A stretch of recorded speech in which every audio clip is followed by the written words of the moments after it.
baka alisin ka. Ha? Anong ibig sabihin? Baka tanggalin ka. Wag. Oh. Ako na may takot marami akong pinapag-aral Magtatanong at tatanggalin tanggalin ka, nagkamali na baliktad sa resibo, tanggalin ka na. Iyon pa magtatanong ka. Bakit kaya hindi kayo harap ng debate? Sino ka magtatanong? Bawal magtanong Bawal ka talaga magtanong. Kung anong tuntunin ipinairal ng Iglesia ni Cristo ni Ginong Manalo, hindi ka pwedeng magtanong. Basta yon ay ipa-impose, to pa rin mo. Kaya ganun ang naging kalupit na mga masasabi nating nagaganap dyan. So kahit pakiusap man lang na gawin nyo, pakiusap, KRD, harapin mo na si Eli Soriano, hindi ho pwede. Hindi. Ayan. Meron naman tinanong ako na matandang ministro, matanda pa sa akin, ganun ang sinabi niya. Brad Abner, hindi haharap si KRD dyan. Sapagkat yung si Soriano, basura yan. Sabi ko basura. Anong ibig sabihin? Kapag haharapin ni KRD yan, lalong sisikat yan si Soriano. Ganun ba? Kasi maliit ng grupo sila, tayo naman ay malaking grupo. Pag ang malaking grupo, tatapat doon sa maliit na grupo, lalong sisikat itong maliit. Kaliit na grupo, lumaban doon sa malaking grupo.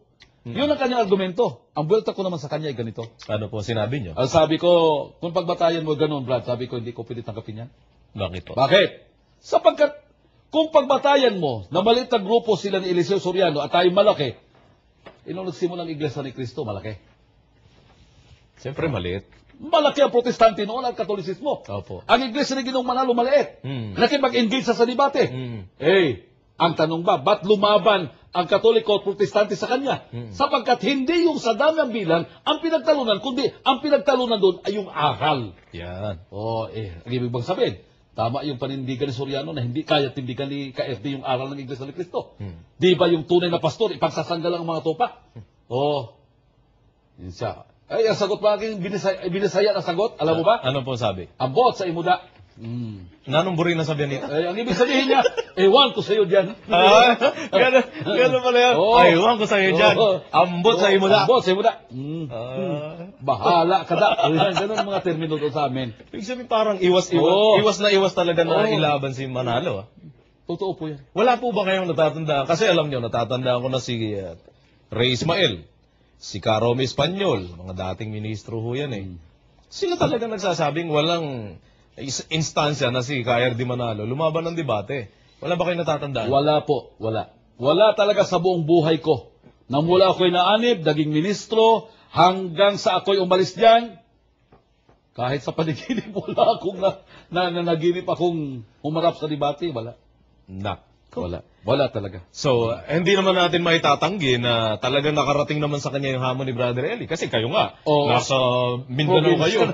Nabasa nyo sa broadsheet at sa mga tabloid yung hamon niya. Naka-print po kasi yan Nailathala po yan At sinagot din naman nila Ramil Parva at saka ni Michael Sandoval yan na meron daw sagot ang kanilang ang puno ninyo Ano po reaksyon ninyo dyan?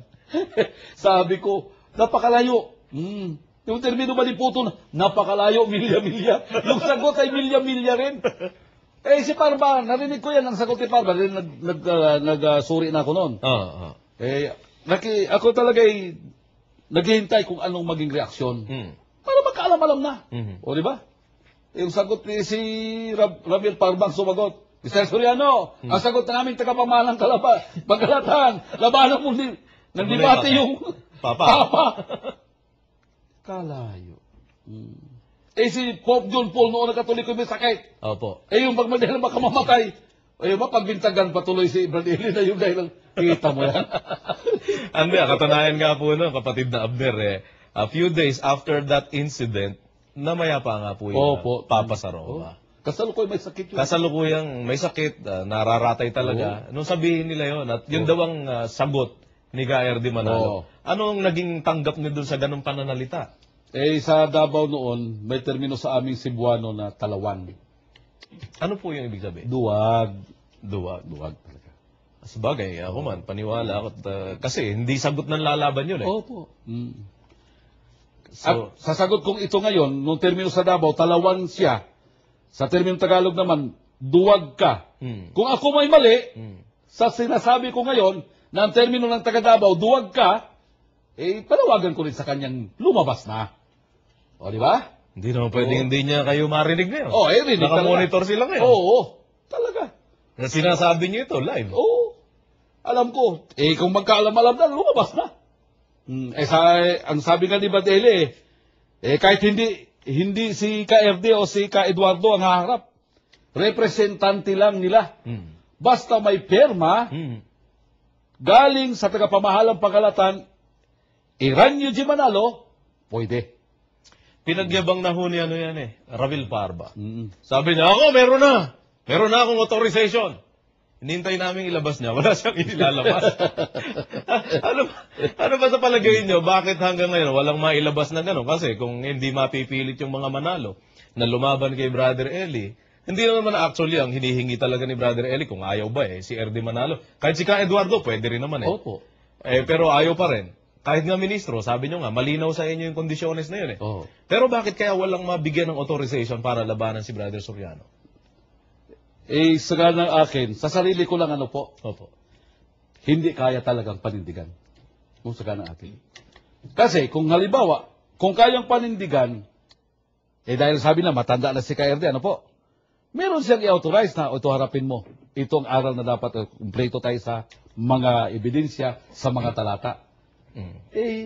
May mga marunong dyan, may mga degree holder pa nga yan dyan. Opo. Sa kanila. Kaya matindi sila mag-English. Matindi sila mag-English talaga. Pero ang tanong, bakit hindi mabigyan ng otorisasyon? Yung puno nga alanganin dun sa aral baka ganito ang tanong sa atin, wala tayong mababasa. Ganun ba? Kagaya ko ng mga anong aral lang tinutukoy nyo, kapatid na Abner, na alam nyo, hindi gayang tindigan talaga ng inyong dating iglesia, ng mga Manalo, para ilaban ng debate kay Brother Eli. Hindi lamang sa Christology o pagpaniniwala sa tunay na kalagay ni Kristo na sila naniwala na si Kristo ay tao. Opo. Meron pa akong isa sa bagay na yan ang nagbibigay sa akin ng masasabi nating liwanag. Sapagkat ako kasi nagdudoktrina Doon sa pandoktrina, nakalagay ang ukol sa, isa sa doktrina doon yung pagtalikod. Apostasy. Opo. Okay. Ang unang iglesia ni Kristo, sa unang siglo, ito ay natalikod. Ayan. Ngayon, siyempre, ganun tinuro namin sa mga dinoktrina. Yun namang dinoktrina na walang alam, tatango-tango din. Yung bang nabanggit nyo sa episode nyo rito na matagal ko nang nalaman yan, yung bang ang pinaratangan na pumatay sa unang iglesia ni Kristo, yung Katoliko? Ano po? Opo. Sila ang pumatay sa iglesia ni Kristo noong unang siglo. Pero ang tanong bakit may aklat na nagpatotoo kung kailang taon, anong taon nang lumitaw ang Katolisismo? Ayan, kaya nagduda kaagad ako. Nasa malapit sa ika-6th century yata yun. O 5th to 6th century. Opo. Yung paglitaw ng Katolisismo. Ang isang siglo naman, 100 years. Ano po? Ba Josel? Opo. Unang siglo, natalikod ang unang iglesia ni Kristo. Lumitaw naman sa ika-5th o 6th century ang Katolisismo. Paano nangyari? Pagitan ng 500 years yun. Na hindi pa ipinanganak yung papatay kasi ika-6th century lumitaw yung papatayin, matagal nang namatay bago lumitaw yung papatay. Anong patay nang wala na? Pagkatapos pinaratangan sila daw pumatay. Kaya sabi ko, mali nga ito. Mali nga ito. Opo. Yung tinutukoy nyo, siguro para sa kapakinabangan din po ng mga nanonood at nakikinig ngayon sa atin. Ito po yan nakalathala po yan sa inyong pasugo Ayun man, nga pala. Pwede po natin ipakita sa ating mga taga-subaybay. Basahin ko lang para sa mga nakikinig sa atin ngayon. Pasugo po ito, January 1940 sa page 11. Ganito po ang sinasabi ng aral ni Manalo. Kailan naman itinayo ng Emperador Justiniano I ang Iglesia Katolika Apostolika Romana sa pagitan ng taong 527 at 562 sa panahon ng pamamahala ng Emperador Justiniano I. At ito pa po sabi nila, maging sa panahon ng pagkakatayo ay napakalayo ng kanilang pagitan. Ang Iglesia ni Cristo ay tinayo noong unang siglo, unang 100 taon. Samantalang ang Iglesia Katolika Apostolika Romana ay ganap na napatatag noong ika-6 na siglo sa panahon ni Justiniano I.